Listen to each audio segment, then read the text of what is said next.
سەرۆکی هەرێمی کوردستان بڕیاریدا کە یەکیدا وەک وادەیەک دەستنیشان کرا بۆ ئەوەی هەڵبژاردننی پەرلەمانی کوردستان ئەنجام بدرێت. بەڵام دوای کۆبوونەوەی سەرۆکی هەرێم و کەسی یەکەمی حزبە سیاسیەکان لە هەرێمی کوردستان لەگەڵ نێردەی تایبەتی نەتەوە یەکگرتووەکان جێنین پلاسخارد گفتوگۆ کرا ڕەنگە کۆبوونەوە هەڵبژاردنەکە یاخود وادەی هەڵبژاردنەکە لە کاتی خۆی دواب بکەوێت و کاتێکی دیکە دیاری بکرێت. ئەویش بەهۆی چیەوە یاخود کێشەکان چییە؟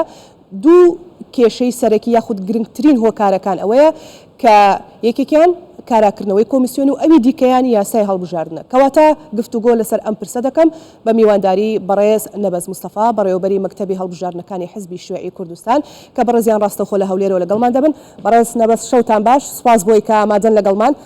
بەو پرسیارە دەست پێکەم لەگەڵ بەڕێستانە بڕیارە کۆبوونەوەیەک ئەنجام بدەن لەگەڵ لیژنەی باڵای هەڵبژاردنەکان. ئەو کۆبوونەوەیەکەیە ئایا ئەو ڕەشنووسەی کە باز دەکرێت ئامادەکراوە یاخود نا؟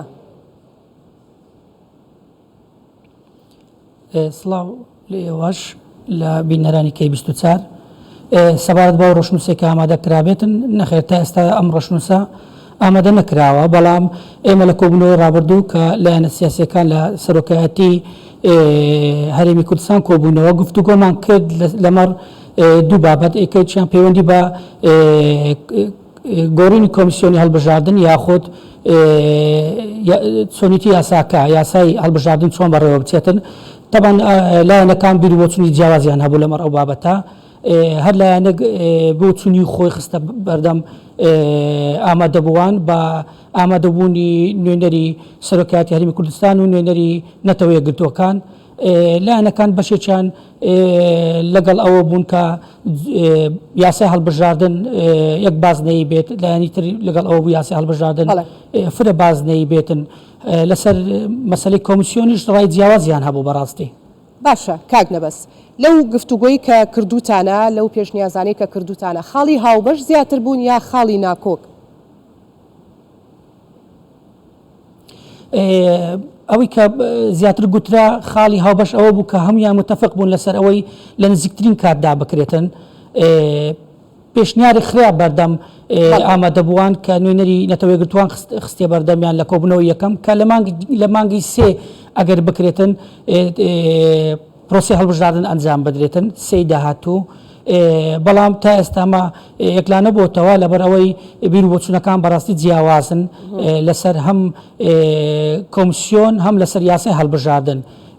وایە ئەوەی کە ئێستا خۆتان باستان کرد هەفتەی داهاتوو جارێکی تر دابنیشن. کەواتە کاک نەبەس ئێمە چاوەڕێی چ گۆڕانکاریەک بکەین کە ئەڵێم ئێمە مەبەستم خەڵکی کوردستانە هاوڵاتیانە هەم لە کۆمیسیۆن هەم لە یاسای هەڵبژاردن چاوەڕێی چ گۆڕانکاریەک بکەین؟ ئەوەی بەنسبەت ئێمە وەکو حزبی شیوعی کوردستان گرنگە بەڕاستی ناکرێت ئێمە لە پێناو بەرژەوەندیەکان بەرژەوەندی تاکە حزبی هەوڵ بدەین بیر بۆچوونەکانمان سەوابەتی تێدا بێت و هیچ گۆڕانکاریەک تێدا نەکرێت.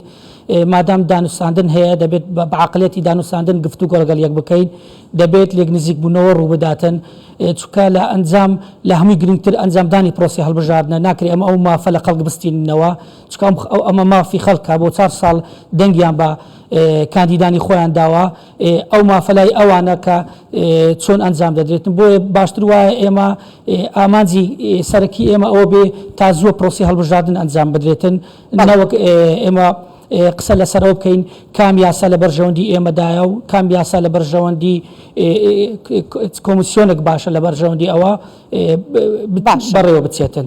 بەڵام ئەوەی گرنگە یعنی بەڵێ فەرموو. بەڵێ ببوورە کاک نەبەس کەواتە بەڵامەوە گرنگە ڕای حزبی شیوعیمان بۆ باس بکەی بزانین ئەوان ئێوە لەگەڵ چ سیستەمێکی هەڵبژاردندان یەکبازنەی یاخود فرەبازنەی کە گفتوگۆی زۆر لەسەر کرا ئەمە لە ماوەی ڕابردوودا لە ناو پەرلەمانەوە کاراکردنەوەی کۆمیسیۆن چۆن بێت وەکو حزبی شیوعی هەڵوێستی خۆتانمان پێ بڵێ. بەڵێ ئێمە وەکو حزبی شیوعی کوردستان تەماشای ئەو قۆناغە دەکەن کە هەرێمی کوردستان پێدا تێدەپەڕێ. بەڕاستی هەرێمی کوردستان بە خۆتان دەزانن ئێستا لە چ وەزعێکدایە و عێراقیش لە چ وەزعێکدایە. ئێمە بەڕاستی لە هەموو کاتێک زیاتر کۆدەنجیمان پێویستە لە ئێستادا، بۆیە ئێمە پێمان باشە فرەبازنەی تێدا هەڵبژێری ببوورە، یان یەک بازنەی تێدا هەڵبژێرین لەبەرەوەی یەک بازنەی کۆمەڵێکی جابیاتی تێدایە کە خزمەت بە ئەزمموی هەرێمی کوردستان دەکاتن. یان بۆ نمونە لەوانە لە هەموو کاتێک زیاتر پێویستمان بەوەیە کە بەرنامەی انتیخابی بەرنامەیمان بەرنامەیەکی نیشتیمانی بێتن نەک بەرنامەیەکی لۆکاڵی بێتن و لە هەمان کاتدا ئێمە ئەگە تێبینتان کرد بێت لە کۆبوونەوەکانی ڕابردوو لە پلاس خارد ئیشارەتی بە دوو زۆنیدا گوتی دوو زۆنی دەبێ نەمێنێت لە هەرێمی کوردستان یەک بازنەی خزمەت بەوە دەکات کە ئەم دوو زۆنیە کاڵ بکرێتەوە جگە لەوەش یەک بازنەی بەڕاستی کۆمەڵێک ئەم هەڵوێستی زۆرینەی لایەنە سیاسیەکانە بێت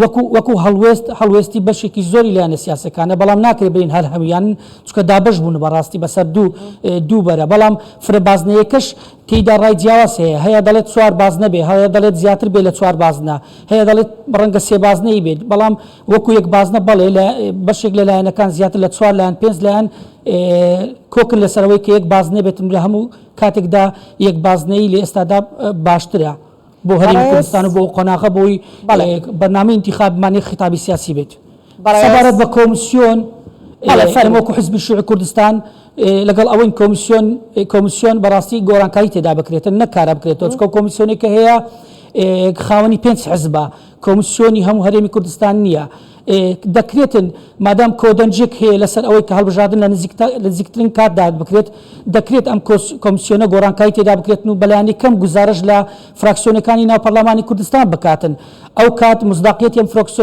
کۆمیسیۆنە بەهێزتر دەبێتن نەک وەکو ئەوەی کە ئێستا هەیە لەسەر ئاساسی بەشێری حزبی و نەتایجی 2014 انتخاباتدا دابش کراوە کە ڕەنگە بۆ انتخاباتێکی تر گۆڕانکارێکی تر ڕۆ بدات و نەتایجی تر ڕۆ بدا بەڵێ بەڕێز نەبەز مستەفا بەڕێوەبەری مەکتەبی هەڵبژاردنەکانی حزبی شوعی کوردستان ڕاستە و خۆ لە هەولێرەوە لەگەڵمان بووی گەلێک سوپاس